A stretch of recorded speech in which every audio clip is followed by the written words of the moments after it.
Hello everyone. So this is Edmond. Mindaros channel, isang content creator at gumagawa ng mga tutorials katulad ng laptop, PC troubleshootings, mobile device troubleshootings at marami pang ibang klaseng tutorials na sinishare ko dito sa aking channel.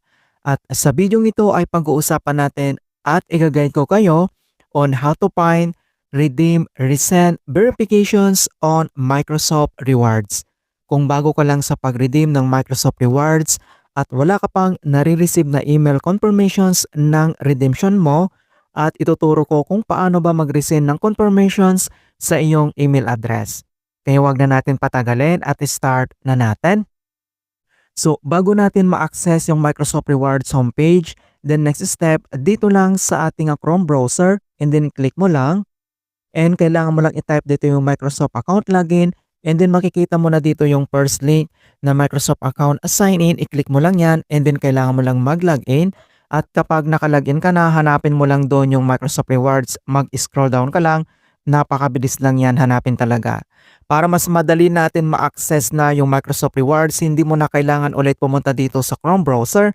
And then I suggest na kailangan mo itong i-add to home screen kapag nahanap mo na. So dito lang sa top right corner, i-click mo lang dito yung tatlong dot and then mag-scroll down ka lang, i-tap mo lang dito yung add to home screen. Kapag na-click mo na yan and then ganito na yung makikita mo. So napakabilis na lang yan ma-access. Isang pindot mo lang dito sa mobile screen mo ay madadirect ka agad dito sa Microsoft Rewards. Okay, so i-click mo lang. Ayan, so ganito na yung makikita mo. So hindi mo na kailangan ulit pumunta sa Chrome browser. So dito lang sa ating Microsoft Rewards homepage kung paano ba tayo mag-resend ng confirmations dito sa ating email address. Then next, dito lang sa pinakataas, kailangan mo lang i-select dito yung redeem. So dito lang sa ating redeem, kailangan mo lang mag-scroll down and then kailangan mo lang i-select dito yung order history. So dito naman sa order history, dito mo makikita lahat yung confirmations na na-receive mo na sa iyong email address. So nandito na yung confirm na redemption mo.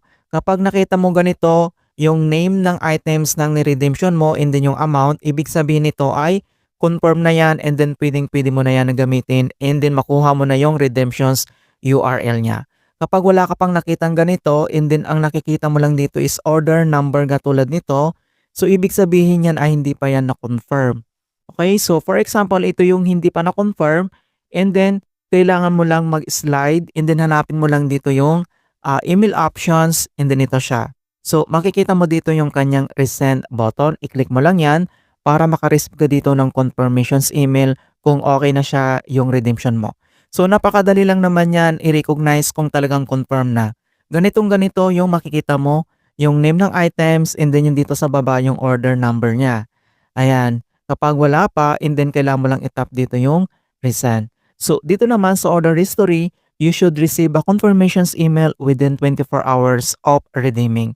To get another copy, select resend. If you'd like a copy to be sent to different email address, please contact customer support. Ayan, so napakadali lang naman yan ito gawin at hindi pa umaabot ito ng 24 hours sa pag-redeem. Napakabilis lang din. And then mga kaibigan, ang technique nito, kasi mostly dito sa Microsoft Rewards sa mga redemptions ay laging nag-error po yan. So ang kailangan mo lang gawin is kailangan mo lang mag-back talaga. Back to earn and then i-click mo lang doon yung redemptions, i-click mo ulit hanggang mag-success po siya. Ganun po siya yung pag-redeem ngayon, ang daming error talaga. Pero dito naman sa mobile phone yung gamit natin, napakabilis lang naman. So ilalagay ko sa description box ang iba pang tutorials ko regarding dito sa pag-redeem ng Microsoft Reward Points. Okay, so dito naman kung paano ba natin kukunin ang kanyang code o yung redemptions URL. So dito lang sa order details, itap mo lang dito yung get code and i-click mo lang dito yung redemptions URL at madadirect ka agad-agad dito lang sa vouchergift.ph. So makita mo dito yung notifications na yan. So you've been gifted, this voucher entitles you to purchase at the following. So pwede mo na itong gamitin. So mga kaibigan, ito yung napakagandang gamitin dito sa Microsoft Rewards dahil nga ang dami nang na-remove dito. So ito yung nire-redeem ko lagi, ang Zalora gift card. Hindi mo na kailangan pa pumunta sa physical store. Pwede mo yan gamitin sa Zalora apps. Napakabilis lang talaga. Ayan, so malaki naman yung pan-discount talaga nito kapag nakakuha ka dito ng Zalora gift card na 1,000. napakaliit na lang yung babayaran mo dito, and then yung items dito naman ay talaga naman na branded po siya. So ito na yung lagi kong nire-redeem. Kasi yung iba dito is na-remove na siya katulad ng SM Gift Pass and then yung GCash. Ayan, yung other naman dito is malayong place namin dito kaya ito lang talaga yung nire-redeem ko. Eh, napakadali lang naman na mag-redeem dito mga kaibigan, 'di naman mahirap. Kapag nakaipon ka na ng points, ayan, so makita mo dito sa Microsoft Rewards homepage mo, kapag may available points ka na, puwedeng-puwede ka ng mag-redeem. I-click mo lang dito yung redeem and then select ka lang dito kung ano yung gusto mong i-redeem dito, napakadali lang naman. So depende yan sa naipon mo na points, may corresponding kasi yan. Ayan, so gano'n lang po kasimple mga kaibigan kung paano tayo mag-resend ng confirmation sa ating email address. In hope na nakapagbigay ako ng konting kalaman at guide tungkol sa Microsoft Rewards tutorials. Thank you guys and see you in my next tutorials.